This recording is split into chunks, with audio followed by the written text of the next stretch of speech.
Hello everyone, कैसे हैं आप सब। आई होप आप सभी लोग बहुत अच्छे होंगे। तो फाइनली हम लोग टीचिंग एप्टीट्यूड की फर्स्ट क्लास स्टार्ट करने जा रहे हैं, जिसमें आज हम लोग पढ़ेंगे। टीचिंग एप्टीट्यूड को पढ़ने से पहले जो दो टर्म हैं जो बार बार फर्स्ट क्लास से लेकर लास्ट क्लास तक आएंगे, वो है एटीट्यूड एंड एप्टीट्यूड, मतलब अभिक्षमता और अभिवृत्ति।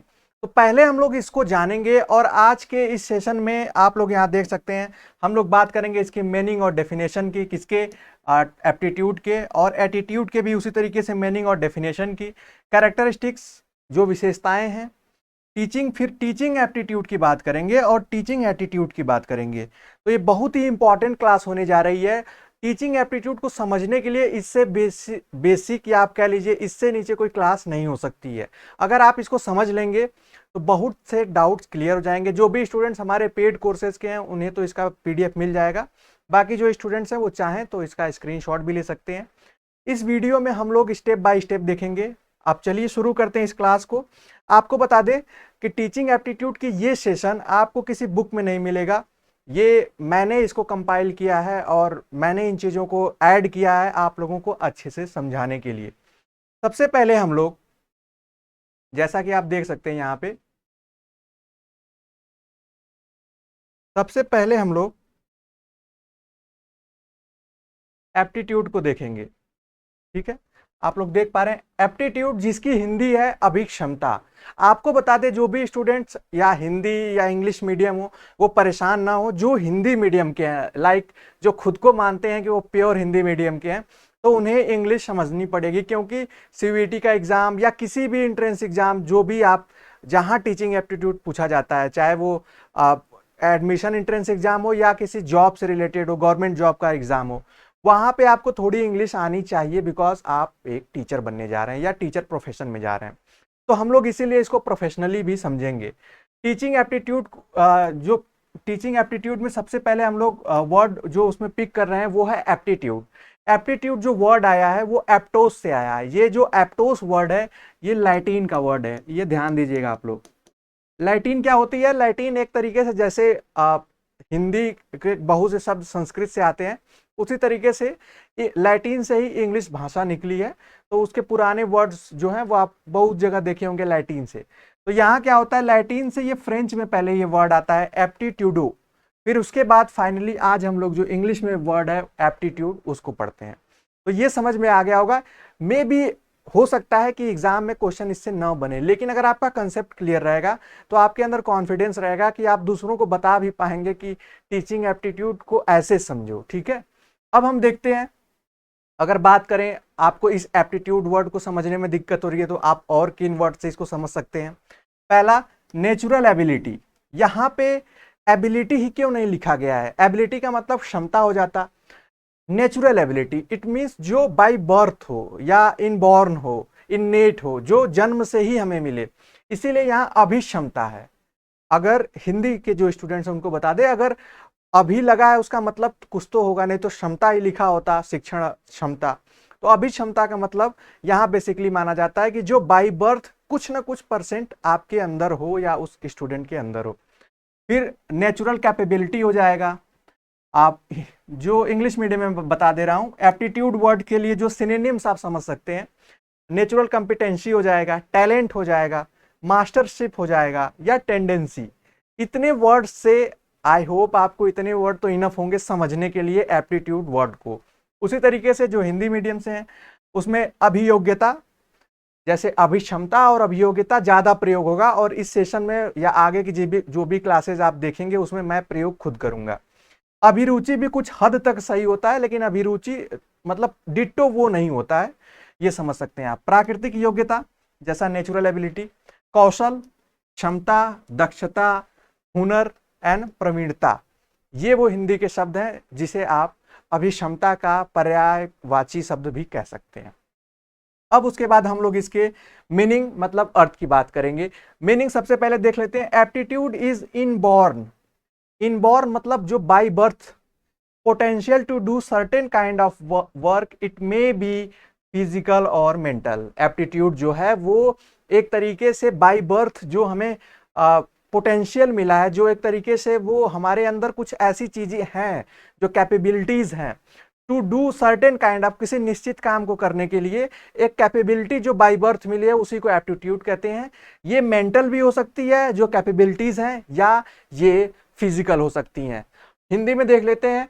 अभिक्षमता एक निश्चित प्रकार के कार्य करने की जन्मजात क्षमता है जो शारीरिक या मानसिक हो सकती है। इससे आप समझ जाएंगे कि ये एक तरीके से जन्मजात बाय बर्थ हमें एक क्षमता मिली है जो शारीरिक मतलब हम फिजिकली भी वो हो सकती है, या सोचने की, जैसे सोचने की क्षमता जो है वो है मानसिक क्षमता है, मेंटल एबिलिटी है।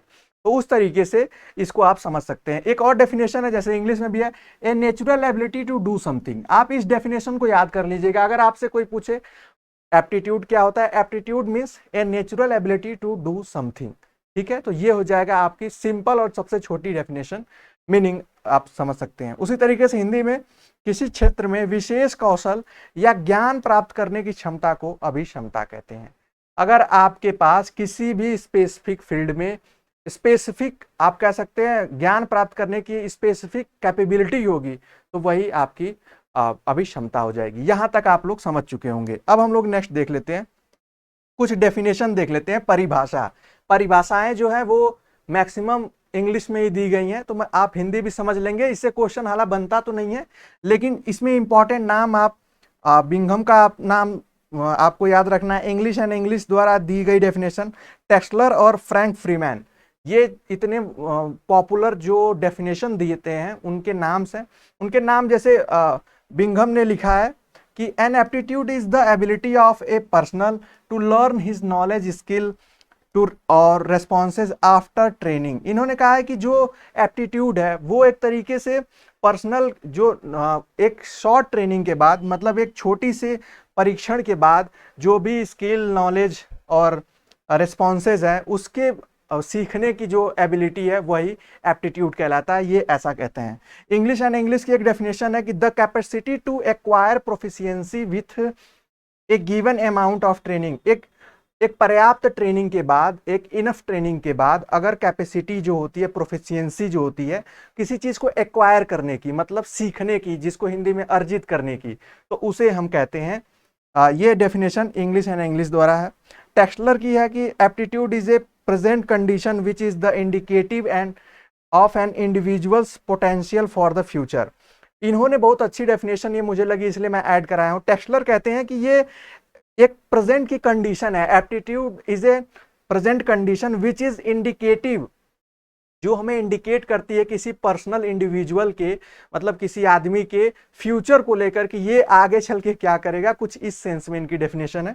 उसी तरीके से फ्रीमैन की भी डेफिनेशन इसी से रिलेटेड है, तो आप इसको पढ़ सकते हैं, नोट्स में आपको मिल जाएगा।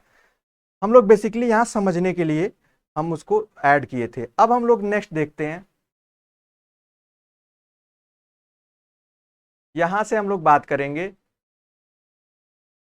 ये देखिए हमने अभी एप्टीट्यूड किया है, अब हम एटीट्यूड कहेंगे। एटीट्यूड का वर्ड जो है यूजुअली आप डेली लाइफ में भी यूज करते होंगे कि लाइक उसका एटीट्यूड अच्छा नहीं है, वो इस एटीट्यूड का है, तो मे बी वो चल सकता है। लेकिन अब हम इसके ओरिजिनल या जो सही में इसका मतलब है उसको हम समझेंगे कि एटीट्यूड आखिर कहते किसे हैं। एटीट्यूड की जो हिंदी होती है वो होती है अभिवृत्ति। इसी के नाम से हम लोग आगे पढ़ेंगे और जानेंगे। ये पर्सनालिटी का एक हिस्सा है, लाइक ए पार्ट है, एक ट्रेड्स है, लाइक ये इसके गुण है पर्सनालिटी का। जैसे आप कह सकते हैं कि उस आदमी का या उस सर का, उस टीचर, उस जिसका भी, उनका एटीट्यूड काफ़ी अच्छा है, तो वो एटीट्यूड पॉजिटिव वे में भी हो सकता है, नेगेटिव में भी हो सकता है। उसको हम अभी इस स्लाइड में तो देख लेंगे। सबसे पहले जैसा कि हमने उसमें देखा, अब इसको समझने के कुछ सिनोनिम्स वर्ड्स हैं जिससे आप एटीट्यूड वर्ड को समझ सकते हैं। पहला है पर्सपेक्टिव, दूसरा अप्रोचेस, ठीक है, परिप्रेक्ष्य, अभी हम हिंदी में भी देख लेंगे, नोशन, माइंडसेट, टेम्परामेंट या पॉइंट ऑफ व्यू। ये इंग्लिश के वो वर्ड्स हैं जिससे आप एटीट्यूड को समझ सकते हैं। पर्सपेक्टिव आप समझ सकते हैं, उससे कोरिलेट करके समझ सकते हैं। हिंदी में उसी तरीके से अभिवृत्ति को मनोवृत्ति, मनोभाव, मन का भाव, मन की वृत्ति, ठीक है, रवैया, किसी आदमी के रवैया कैसा है, मनोदृष्टि, दृष्टिकोण, धारणा, परिप्रेक्ष्य या रुख, कि उस आदमी का रुख कैसा है या इसके प्रति आपका रुख कैसा है। इससे तो सारी चीज़ें क्लियर हो जाएंगी, इसीलिए मैंने जितने भी वर्ड पॉसिबल हो सकते हैं इससे कोरिलेटेड वो मैंने इसमें ऐड कराने का काम किया है। अब मीनिंग देख लेते हैं। मीनिंग में simply attitudes refers to a set of emotion. Attitude क्या होता है? वो set of emotion, beliefs and the behaviours towards a particular object, person, thing और इवेंट। ये एक तरीके का सेट ऑफ इमोशन है, मतलब एक इमोशन का एक सम्मिलित रूप है, एक ग्रुप है, ठीक है। बिलीफ्स है कुछ विश्वास, या बिहेवियर टुवर्ड्स जो हमारे व्यवहार हैं, जब हमारा व्यवहार किसी पर्सन, ऑब्जेक्टिव या थिंग के लिए जो होता है वही हमारा एटीट्यूड होता है। हो सकता है वो पॉजिटिव हो, जैसे घर में कोई चीज़ आई, अगर आपको वो पसंद है तो वो आपका पॉजिटिव एटीट्यूड हो जाएगा। अगर आपको वो चीज़ पसंद नहीं है तो ये नेगेटिव एटीट्यूड हो जाएगा। कोई इवेंट हुआ, लाइक इंडिया मैच हार गई, ठीक है, तो आपकी फीलिंग्स जो है जो बाहर निकल के आएंगी वो पॉजिटिव भी हो सकती है। आप उसको ये भी ले सकते हैं कि गेम में हार जीत चलती रहती है। दूसरा ये ले सकते हैं कि नहीं, इसके विकेट गिरने से या इसके खराब परफॉर्मेंस से ये हार गए, तो ये एक पॉइंट ऑफ व्यू है आपका, तो वही एटीट्यूड होता है। इसको कोरिलेट करेंगे आप डेली लाइफ में तो सिंपल है। इंग्लिश में इसको एक और मैंने यहां लिखा है, आप देख सकते हैं। N attitude is A personality traits that reflect the likes and dislike of person. जैसा कि मैंने पहले ही आपको बता दिया, जो एटीट्यूड है ये पर्सनालिटी का एक, आप कह सकते हैं, गुण है, एक स्पेसिफिक काइंड ऑफ इंडिकेशन है जो कि रिफ्लेक्ट है कि likes and dislike of person, जो कि दिखाता है किसी के व्यक्ति के पसंद और नापसंद को। हिंदी में देख लेते हैं। अभिवृत्ति का तात्पर्य किसी विशेष वस्तु, व्यक्ति और घटना के प्रति भावनाओं, विश्वासों और व्यवहारों के समूह से है, जैसा कि मैंने पहले बता दिया। अब अभिवृत्ति व्यक्ति का वो गुण है जो व्यक्ति की पसंद या नापसंद को दर्शाता है। तो अभिवृत्ति क्या है, एटीट्यूड क्या है, कि अगर हम किसी चीज को पसंद नापसंद कर रहे हैं, न्यूट्रल भी हैं, तो वो हमारा एक एटीट्यूड है, ठीक है। अब इससे रिलेटेड कुछ डेफिनेशंस हैं, उसको देख लेते हैं। गॉर्डन एल्पॉट की डेफिनेशन थोड़ी इंपॉर्टेंट, इन्होंने कहा an attitude is a mental and natural state of readiness organised through experiences exerting a directive and dynamic influences upon the individual responses to all objective and situation with which is a related। हालांकि इस definition से आपको ज़्यादा मतलब नहीं है, बस आपको ये पता होना चाहिए कि इससे रिलेटेड एक इन्होंने डेफिनेशन दी है।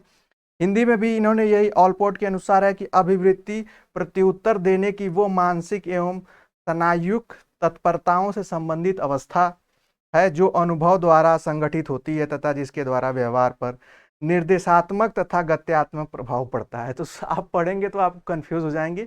आप इतना समझ लीजिए, मैं ये इसको इसलिए रखा हूँ, एक सिंपल आप डेफिनेशन ये समझ सकते हैं, a settled way of thinking और feeling about something is called attitude. अगर कोई भी चीज़ जैसे पहले से निर्धारित सेटल्ड वे, काफ़ी सेटल्ड टाइप की थिंकिंग और फीलिंग है किसी भी चीज़ के प्रति, वो आपका एटीट्यूड है। तो इस ओवरऑल स्लाइड में हमने ये जाना कि व्हाट इज एटीट्यूड, ठीक है। अब हम लोग इसके अंतर को देख लेते हैं, क्योंकि काफ़ी इंपॉर्टेंट हो जाता है कि जब हम इसको पढ़ रहे हैं तो अब इसके अंतर की बात कर लें। यहाँ पे मैं वर्सेस लगा दे रहा हूँ। वर्सेस है एप्टीट्यूड वर्सेस एटीट्यूड, जो हमने अभी पढ़ा। अब देखिए, it is both इनेट and acquired. मतलब एप्टीट्यूड क्या है, अभिक्षमता जो हमने पहले पढ़ा, वो बाई बर्थ भी है और एक्वायर भी की जा सकती है। मे भी, अगर जैसे बाई बर्थ का मतलब कैसे है, जैसे देखिए, अगर किसी भी स्टूडेंट या आप अपने पे कोरिलेट कर सकते हैं, अगर आपके फादर डॉक्टर हैं तो बेटा डॉक्टर बनने की पॉसिबिलिटी ज़्यादा होगी, लेकिन ये भी नहीं है कि मतलब डॉक्टर का बेटा ही डॉक्टर बनेगा, दूसरा भी पढ़ के बन सकता है। तो उस तरीके समझ सकते हैं कि ये इनेट मतलब बाई बर्थ भी है और एक्वायर्ड भी है, ये जो एबिलिटी है, कैपेबिलिटी है। यहाँ पे देखेंगे ये सिर्फ एक्वायर्ड है, ये इनेट नहीं होती है। अगर हमने कोई स्टोरी देखी, उसका मोरल देखा, तो हमारा एटीट्यूड चेंज हो जाएगा। जैसे वुमेन डिस्क्रिमिनेशन या कास्ट डिस्क्रिमिनेशन या रिलीजन से हेटेड स्पीच है, जब हम इसके रिजल्ट्स देखते हैं तो हमारा जो वे ऑफ थिंकिंग वो चेंज हो जाती है। या कोई भी एक शॉर्ट स्टोरी है, उससे देखकर हमारी वे ऑफ थिंकिंग चेंज हो जाती है।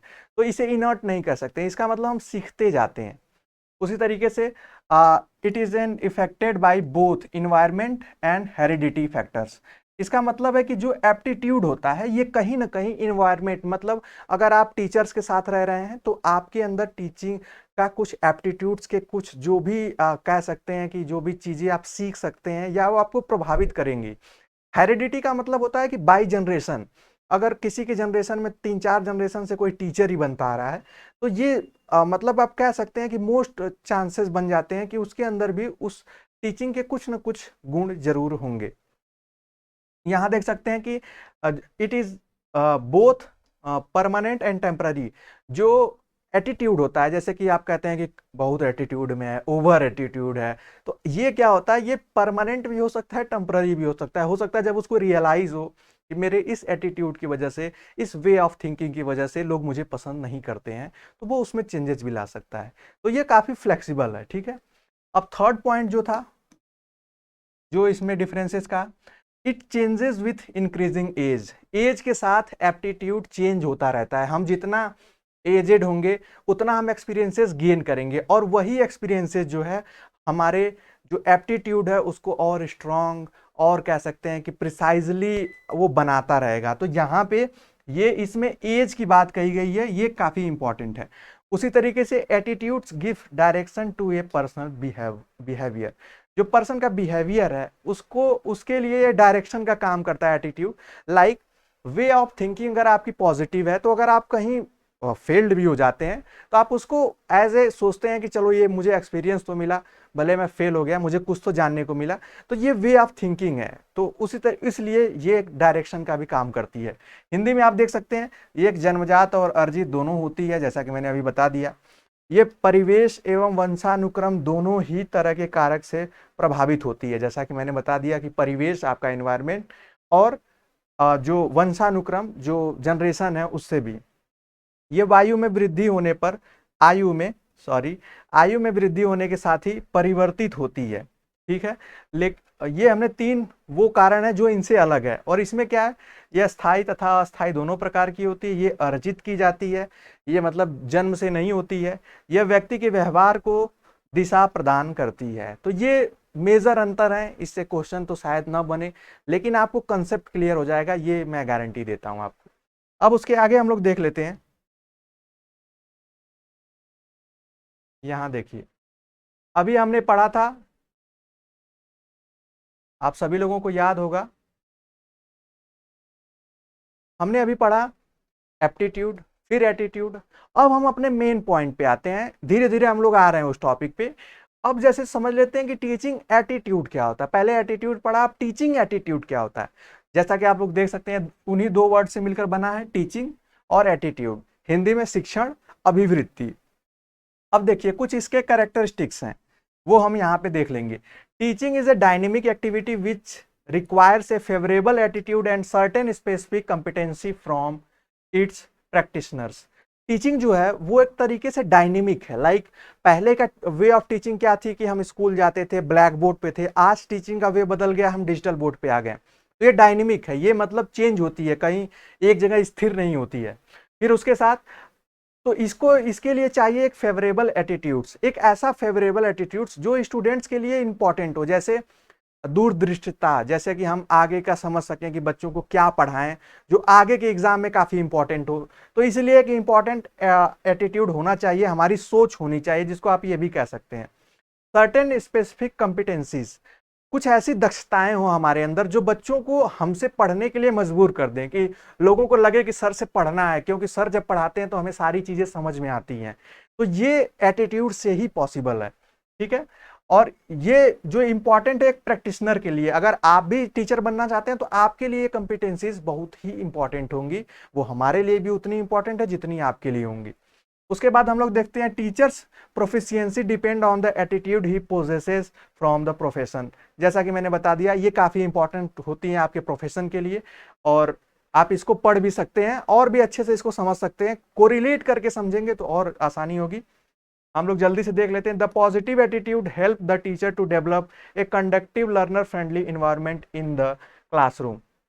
अगर एक स्टूडेंट का पॉजिटिव एटीट्यूड है तो उससे क्या होगा कि जो स्टूडेंट हैं, लर्नर हैं, उन्हें फायदा क्या होगा, उन्हें एक फ्रेंडली इन्वायरमेंट मिलेगा, और उस फ्रेंडली इन्वायरमेंट का क्रेडिट होगा उस टीचर के एटीट्यूड पे जाएगा। अगर टीचर नैरो थिंकिंग का है तो वो काफ़ी स्ट्रिक्ट होगा। अगर मॉडर्न थिंकिंग है या वो चाहता है बच्चों को अच्छे ढंग से पढ़ाना या आधुनिक तरीके से पढ़ाना, तो वो एक एटीट्यूड ही है।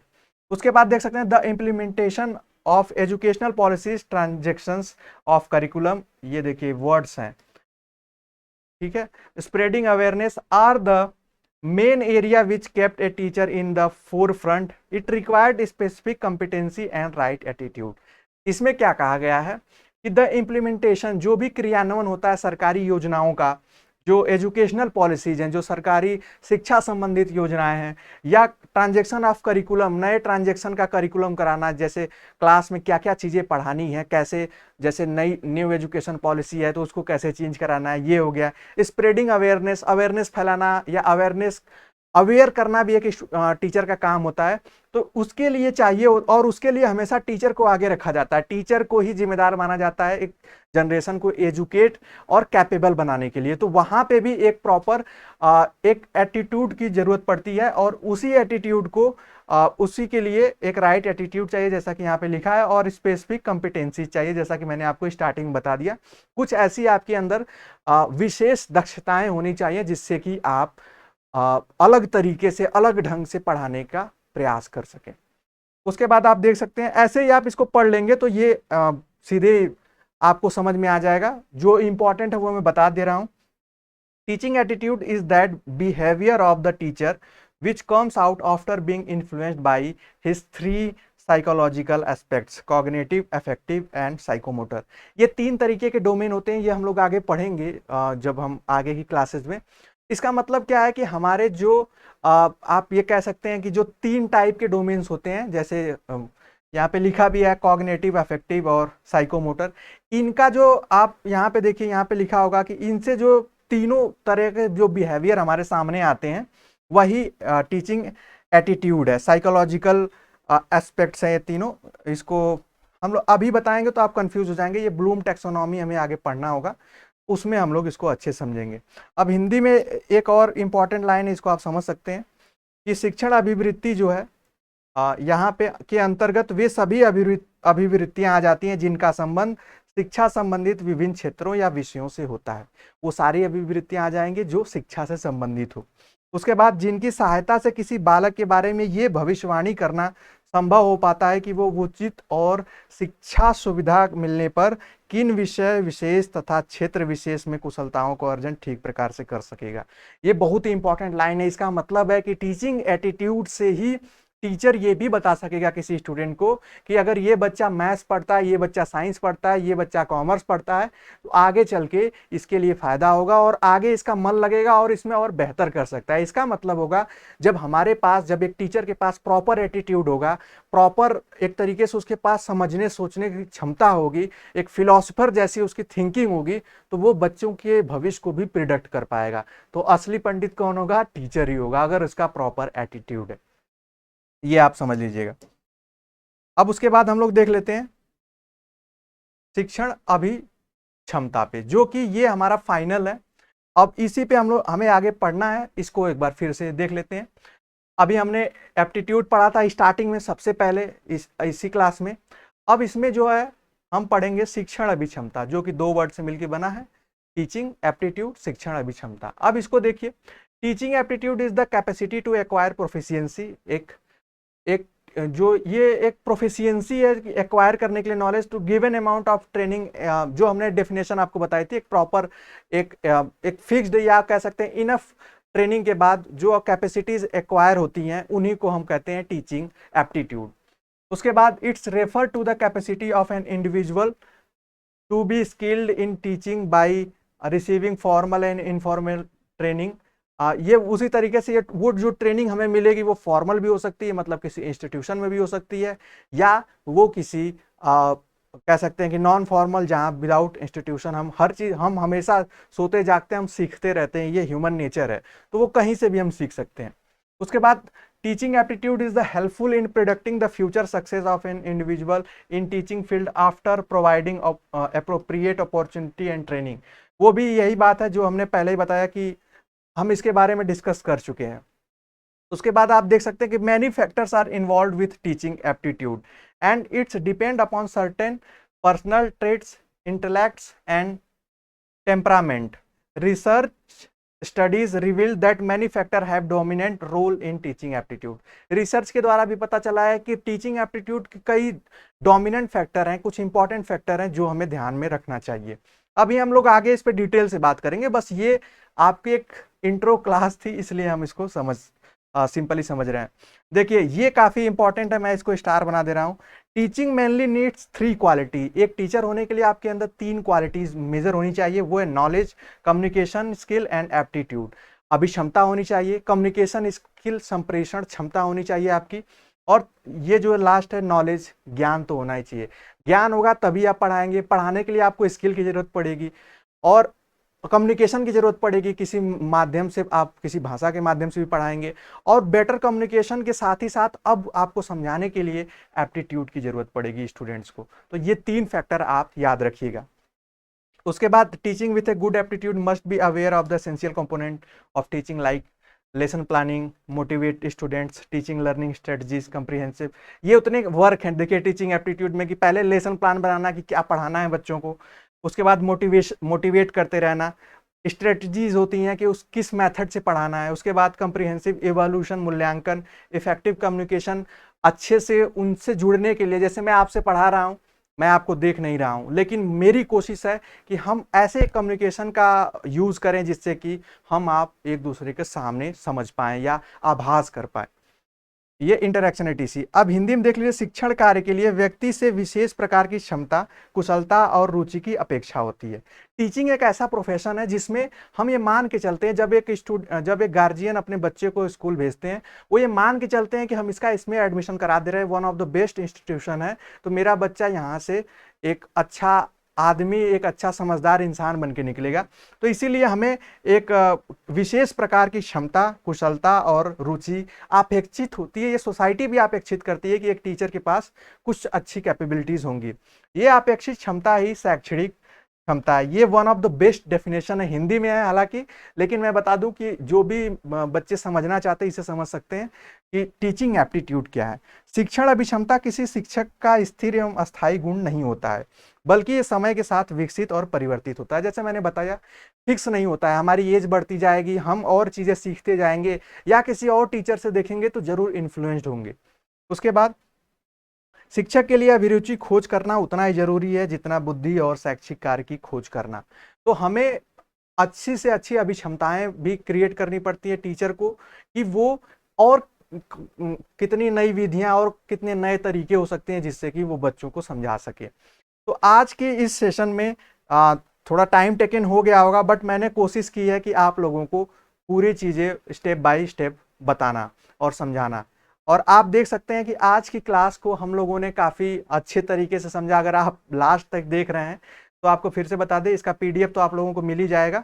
और अगर आप क्लास करना चाहते हैं तो हमारे डिस्क्रिप्शन में नंबर दिया गया होगा, वहाँ पे आप कांटेक्ट कर लेंगे, वो लोग आपको सजेस्ट कर देंगे. ये फर्स्ट क्लास थी, इंट्रो क्लास थी, तो इसमें हमने वो बेसिक चीज़ें सीख ली हैं. अब इसके आगे हम लोग सिलेबस फोकस्ड क्लासेस करेंगे. तो आज के लिए सिर्फ इतना ही. आई होप आपको मेरे द्वारा पढ़ाया गया ये सेशन समझ में आया होगा. कोई अगर क्वेरीज हो तो आप हमें कमेंट बॉक्स में बोल सकते हैं या आप पूछ भी सकते हैं हमारे कॉन्टेक्ट नंबर पे ऑफिशियल. तो आज के लिए इतना ही, मिलते हैं नेक्स्ट क्लास में. तब तक के लिए bye bye, take care and keep watching.